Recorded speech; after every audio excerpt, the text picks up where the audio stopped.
Bonjour à tous, bonjour à toutes.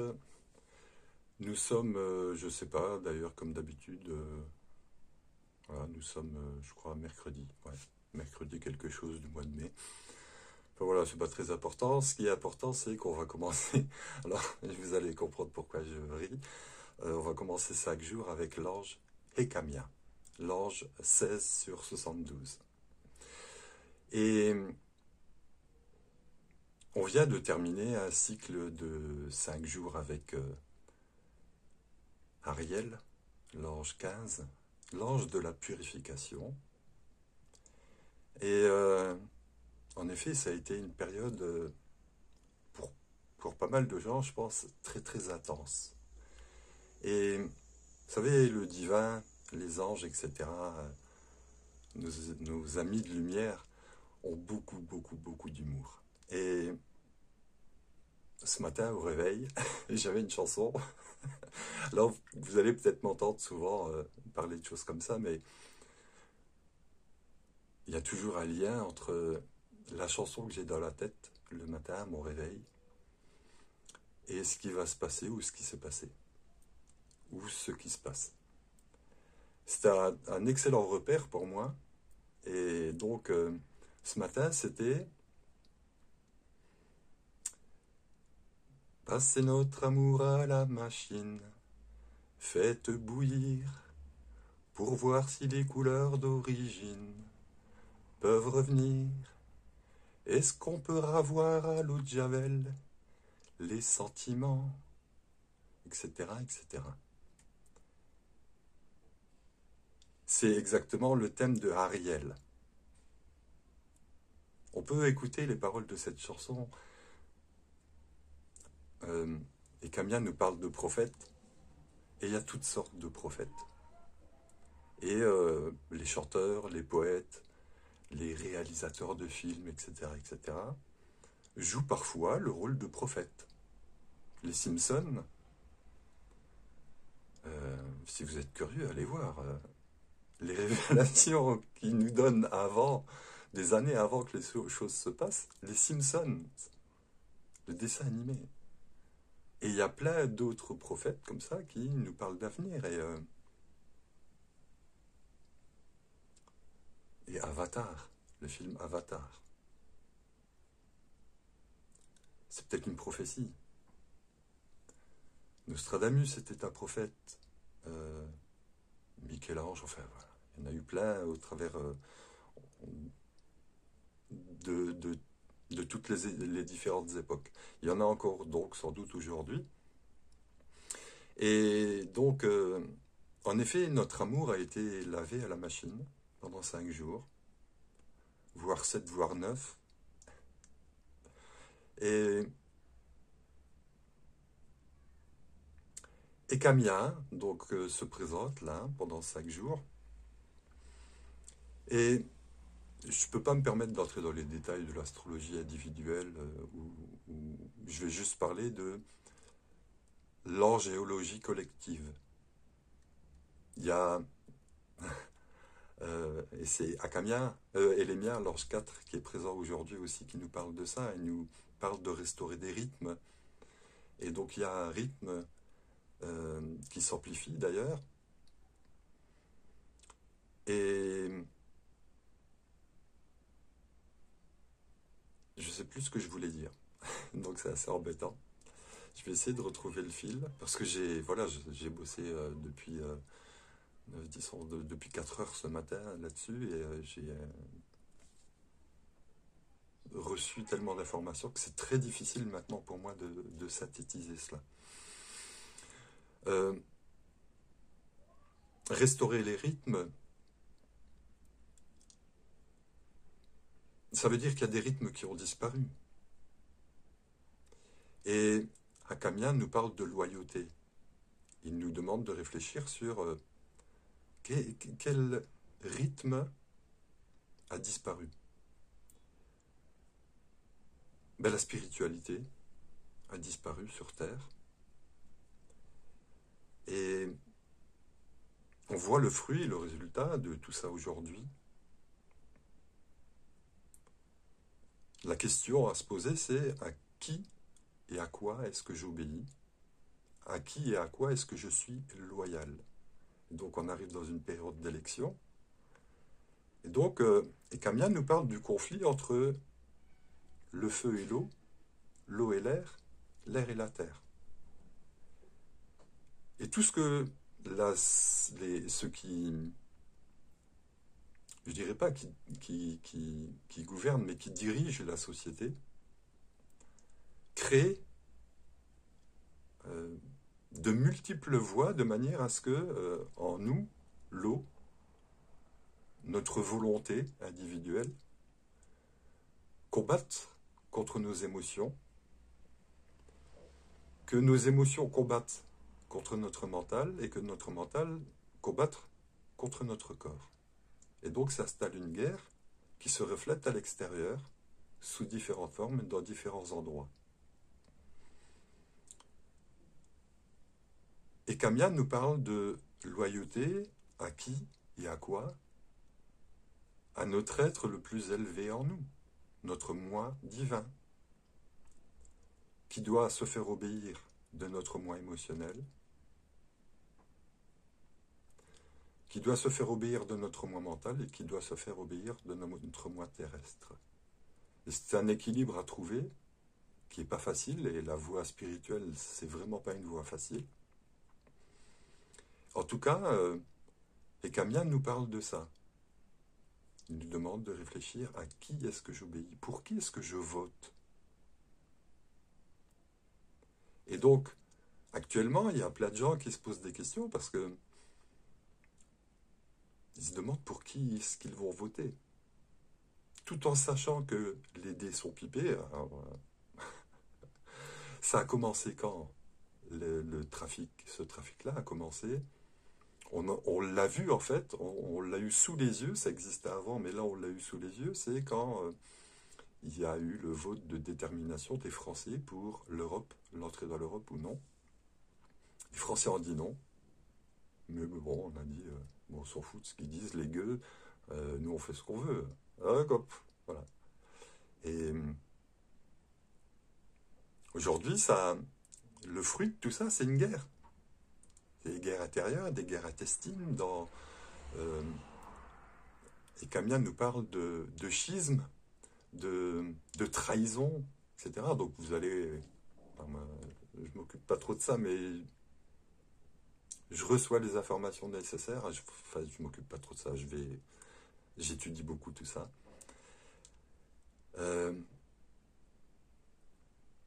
Et on va être témoin de trahison, de schisme, enfin, de tous leurs trucs qui, eux, les arrangent.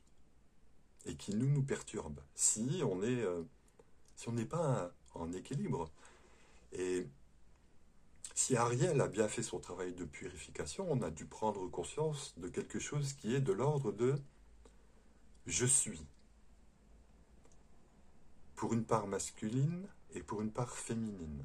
Il y a le féminin et le masculin en moi, le yin et le yang. Et cette purification de Ariel me permet de faire entrer entre les deux, en moi, le divin. Et c'est le divin qui m'aide à faire l'union entre le masculin et le féminin. Et ça veut donc dire aussi, lorsque mon regard se porte à l'extérieur, écoute une voix, d'accord, mais écoute aussi l'autre voix, pour que ton opinion soit plus équilibrée. Sinon, tu vas pencher du côté des uns, et tu vas te tromper, ou tu vas pencher du côté des autres, et tu vas te tromper. Je pourrais vous citer des exemples de choses qui me sont apparues sous les yeux, qui sont complètement révélatrices, en fait, de ce qui se passe actuellement dans le monde. L'arbre de vie, c'est l'arbre de vie. L'arbre de la Kabbale, avec les anges et les archanges. Ok ? Et quand le soleil, le divin, illumine, enfin éclaire le monde, il y a une projection de l'ombre de cet arbre de vie sur Terre. Et chacun de nous est un arbre de vie, puisqu'on est vivant. D'accord ? L'ombre qu'on projette sur Terre, c'est l'arbre de la mort. Et le système, je ne rentrerai pas dans toutes ces notions de stratégie politique qui durent depuis trop longtemps d'ailleurs. Euh, Ceux qui ont pris les places de responsables dans toutes les nations se sont laissés manipuler par leur propre système et ont créé un système inversé en fait. Mais comme Carl Gustav Jung en parle, hein, c'est le fameux feu prométhéen, où il y a plein de fausses vérités qui circulent et qui viennent nous retourner, puisqu'on parle du retournement. Donc il y a un retournement dans un sens, mais euh, les personnes en quête de spiritualité sont très attaquées. Les autres ne savent pas, donc...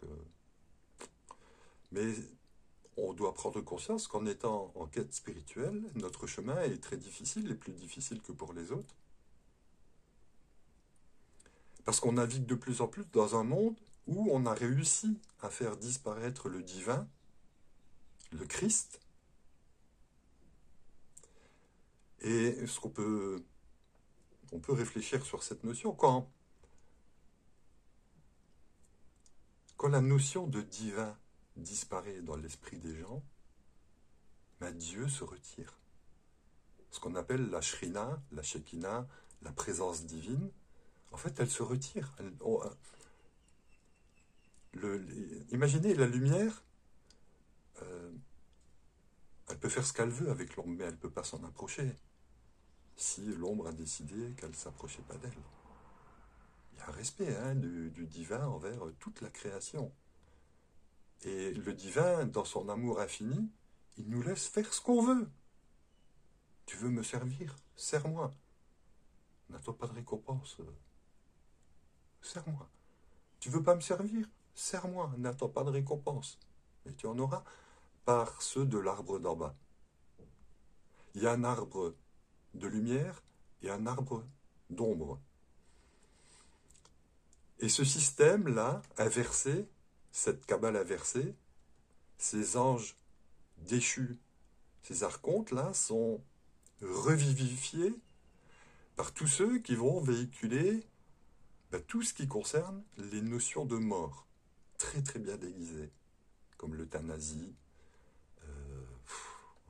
Je n'entre pas dans les détails, je ne veux pas faire de polémique, mais vous savez, ce qui est le plus proche de Dieu, c'est notre tête, avant notre cœur. Et une notion de New Age où c'est que le cœur, c'est de la belle flûte. Science sans conscience est une folie. C'est pas moi qui l'ai dit, c'est quelqu'un qui est beaucoup, beaucoup plus érudit que moi, mais la conscience divine. Si elle disparaît de là, elle disparaît du monde. Et donc on se retrouve comme des lumières dans un monde de plus en plus ténébreux. Et on cherche à éteindre les lumières. Donc il y a une espèce d'acquisition, on coupe les Facebook, les trucs et les machins de tous ceux qui sont en dehors de la nouvelle idéologie qui s'installe, qui elle est celle des... vous savez, il faut étudier les Écritures. Le savoir vient de là. Et c'est quand on est penché vers les Écritures que l'esprit peut nous pénétrer et nous transmettre ces informations. Je sais pas, en regardant l'extérieur, on va dire. Donc Acamia nous parle de loyauté. À qui est-ce que tu es loyal, pardon. Est-ce que c'est ton être divin qui est connecté au grand être divin? Parce que là aussi, il y a dans le New Age une notion de séparation qui apparaît très très déguisée, c'est « Oui, mais je suis le divin. » Ok. Et là, tu supprimes le divin intérieur. Et si tu supprimes l'extérieur, tu n'es pas complet. Et Dieu, c'est yin et yang, ombre et lumière. C'est mon divin, mon je suis, et le je, le ya, le ja. Donc le contact doit s'efforcer d'être le plus en plus entretenu, parce que, encore aujourd'hui, mais je suis le divin, je suis libre, je suis un être libre, et là, à partir du moment où, Akamya nous parle de ça, à partir du moment où tu exprimes ça, les forces inversées vont se présenter, puisque on doit chacun trouver un équilibre, chercher, trouver, atteindre. C'est une quête, c'est un chemin, c'est pas quelque chose où on a arrêté, où on dit ah maintenant je fais ce que je veux, puisque Dieu est amour. Ben oui, lui, faites ce que vous voulez. Mais à un moment donné, on sait que tout ce qui a été semé finira par être récolté. Donc veillons à ce qu'on sème. S''AIM, NT. NT. Nun Tav. Tav, c'est la dernière lettre de l'alphabet hébraïque. L'hébreu est d'ailleurs la langue qui permet de tout comprendre. Hein. Moi, je ne suis pas juif, je suis juste...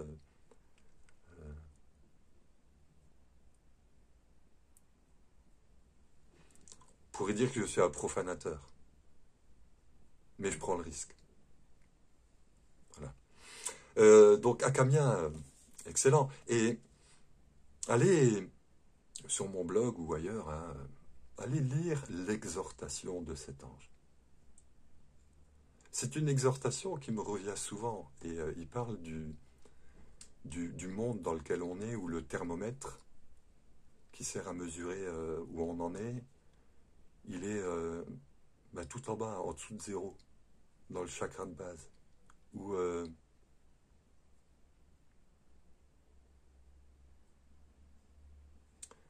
et toutes ces notions de liberté sexuelle, très très très très très sournoise et très dangereuse, qui s'est installée sur plein de plans, hein, mais voilà, c'est à chacun de nous de se pencher sur, de réfléchir avec le divin sur ce qui se passe autour de nous, et de rectifier son propre comportement. Donc loyauté. Loyauté, c'est de la noblesse, c'est avoir le plus possible une conduite noble et élevée. Et on ne peut pas diriger une nation si soi-même on n'est pas capable de bien gérer sa propre maison, sa propre famille. Quand j'étais petit, moi je disais à ma mère, je disais, mais il y a un truc que je comprends pas, hein, le curé, quand il nous parle de comment on doit se conduire en tant que parent, avec des enfants, avec sa femme, mais lui, il n'a pas de femme, il n'est pas légitime pour parler de ça. Aujourd'hui, on a des gugus qui prétendent gouverner notre pays, qui ont pas de femmes à qui ils peuvent se confronter pour apprendre ce que c'est que la vraie vie, qui n'ont pas d'enfants pour apprendre à se confronter à ce que c'est que la vraie vie, et qui, eux, ils ont 15-16 ans, là, ou je sais pas combien, là, eux, ils gouvernent la nation, et ils disent, faut faire comme ça, comme ça, comme ça. Waouh! Donc, ouais, il y a du boulot, et ça va nous forcer à nous tourner vers le divin, à revenir à la source, à le faire revivre. Parce que la présence divine s'en va, et elle va rester seulement chez celui ou celle qui fait vivre cette présence divine-là, qui est une protection, parce que va y avoir besoin de protection. Mais avec une grande foi, une grande confiance. Cet ange-là, donc, est Akamya, est accompagné pendant 5 jours de 5 anges. Donc aujourd'hui, c'est Élémia. Élémia, c'est plus fort que toi. Et les miens, c'est 4. C'est la stabilité. Et qui est au centre? Donc cette notion revient à qui est au centre de ma stabilité? Euh,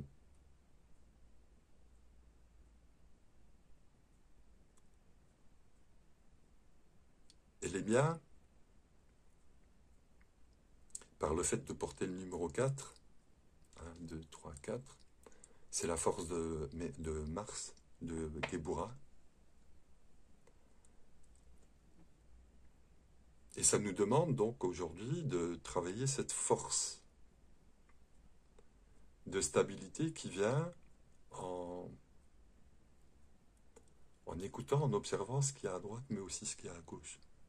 Ce que les uns disent et ce que les autres disent.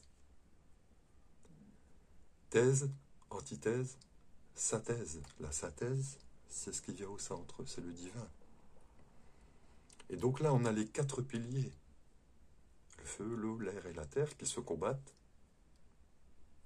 Et ça permet de les équilibrer. Et si on est équilibré, on peut avoir une place qui se libère pour s'intégrer à la société. Parce que Akamia nous dit, j'ai besoin de chefs, de rois, de princes, j'ai besoin de gens qui s'engagent dans la matière. Moi, je m'engage là en faisant ces vidéos, là, je prends beaucoup de risques parce que tout me revient, le bien comme le mal.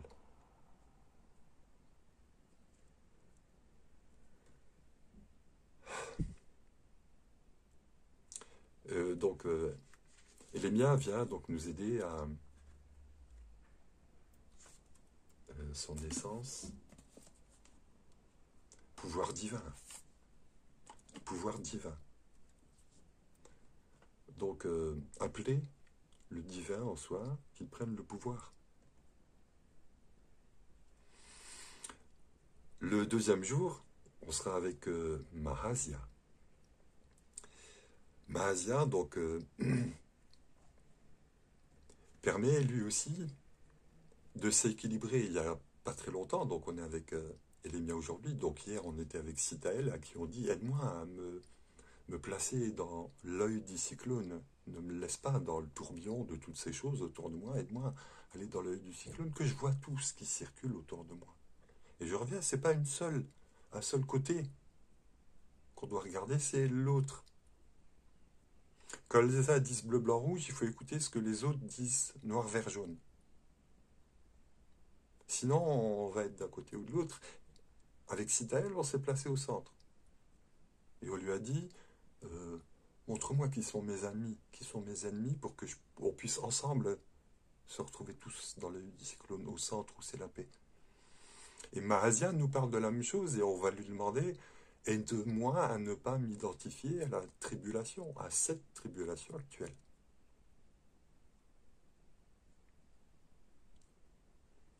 Et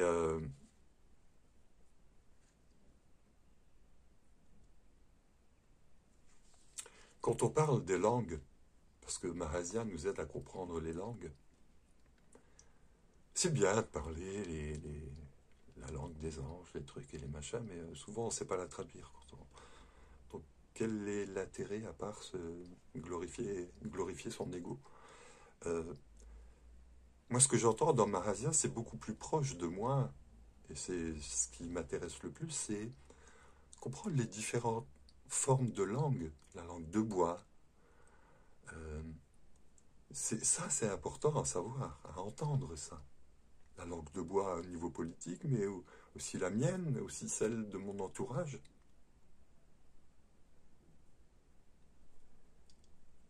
Quelle est la morale qui se cache derrière le langage? Qu'est-ce qui est exprimé, parfois avec beauté, avec grandiloquence, mais où c'est infiltré quelque chose qui va tout dévier? Mahasya nous aide à ça. D'ailleurs, Mahasya, j'ai les mêmes lettres que Machiar.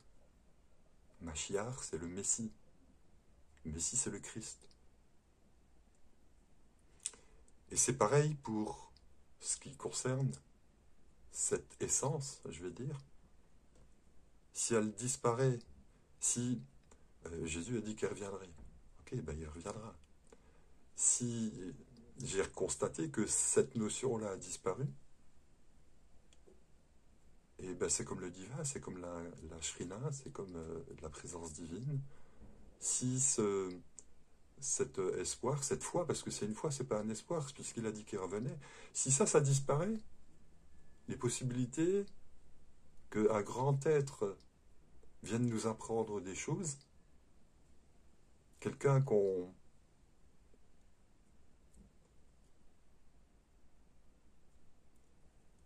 va admirer par ce qui sort de lui, qui ne sera pas nécessairement un curé hein, ou un religieux. Et il y en a déjà, mais je garde moi cette notion-là que oui, un Messie va venir. Il vient de deux façons différentes.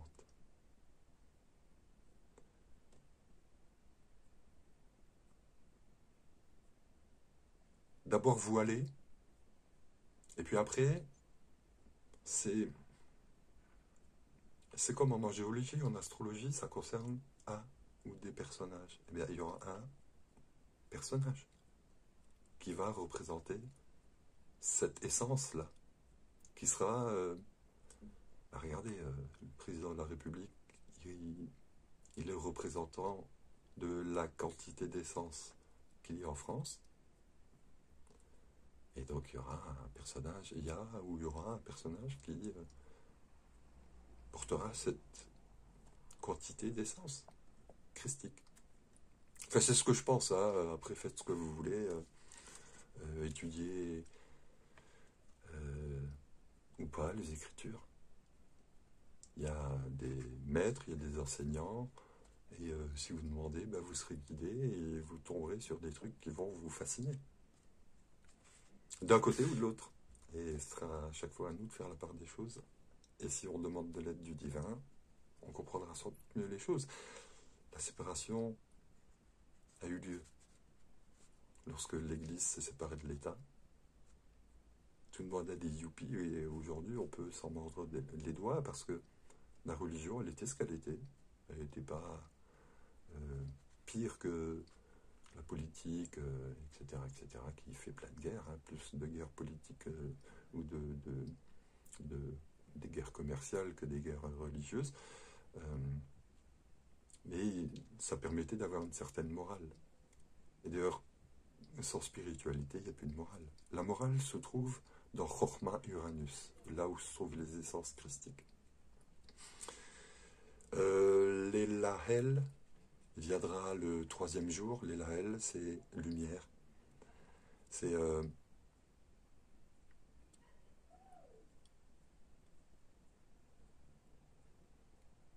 si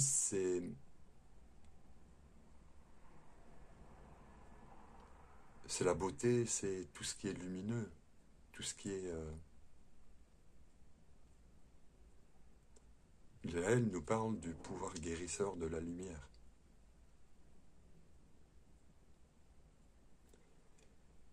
Et donc la lumière, c'est quand on a l'idée aussi, vous savez, la petite ampoule, qui nous permet de la solution qui apparaît. Il va y avoir, l'Elahel, bon, s'il y a des médecins, des gens qui sont dans ces recherches-là, ils vont être illuminés par cet ange-là. On verra les fruits plus tard. Et donc il y en a d'autres qui seront illuminés par l'Elahel d'en bas, et eux, ils vont nous faire des trucs qui guérissent, des trucs qui sont pas cool en nous. Enfin, des trucs qui sont cool en nous et qui vont disparaître, hein, des marchands de mort. Donc les deux existent, et on verra où ça va nous mener. L'Elahel donc viendra le troisième jour, le quatrième jour, ce sera donc Akaya qui viendra nous parler d'intelligence, de compréhension, de patience, et de solution aussi, parce que la patience est une vertu, donc tous les anges sont, chacun est une vertu du grand divin, de Dieu. Et on peut travailler les vertus de ces 3 anges gardiens principaux, ou ceux des 22 anges de naissance, ou tous les anges. Donc voilà, Akaya,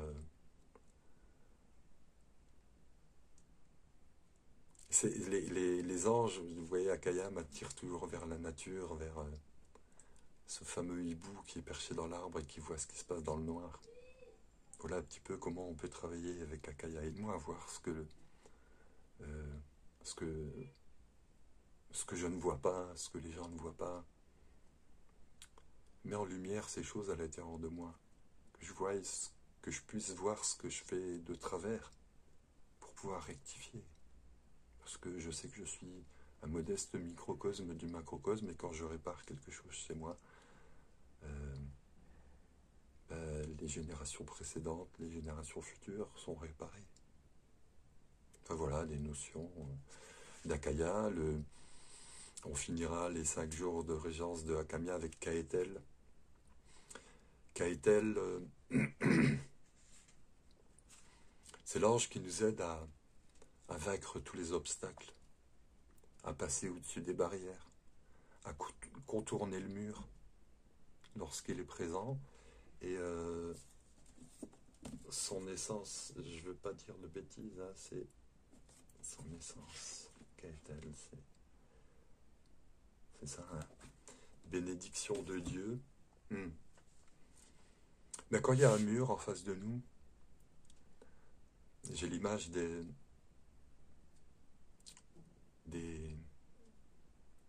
gens qui tournent autour de la citadelle, et en priant, en chantant, les murs de la citadelle s'effondrent. Ça, c'est Kaetel. Quand il y a un obstacle, il faut louer le Créateur, faut bénir. C'est la bénédiction de Dieu. Je demande la bénédiction divine pour toute l'humanité. Tous sans exception. Et c'est comme ça qu'on va faire tomber cette muraille de folie, cette muraille très sombre, très épaisse, qu'on a à l'intérieur de soi d'abord, et puis à l'extérieur. Enfin voilà, j'ai fait un peu long.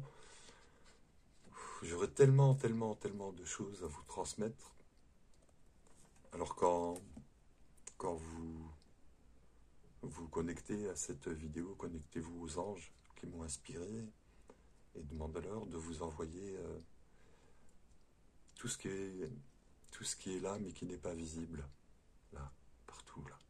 Tout ça c'est à disposition, ça circule dans l'air, c'est gratos. Profitez de tout ça, faites une bonne alchimie avec tout ça, parce que bon, on est tous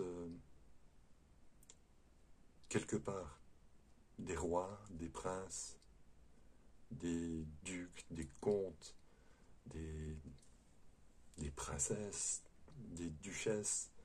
À nous de nous conduire comme ça. N'oublions pas que nous sommes des êtres divins dans des corps de chair, dans des corps humains, et dont nous-mêmes déjà à redevenir, à faire revivre cet être divin en nous qui s'absente si on l'oublie. Et le faire revenir, voilà, c'est peut-être pas facile, mais c'est très gratifiant. Et après, il suffit de s'aimer les uns les autres du mieux qu'on peut. Et puis voilà, tout se finira très très bien. Faut pas avoir peur. Ça va bien se terminer. Je vous embrasse tous et je vous remercie de votre écoute et de votre patience. À très bientôt, au revoir.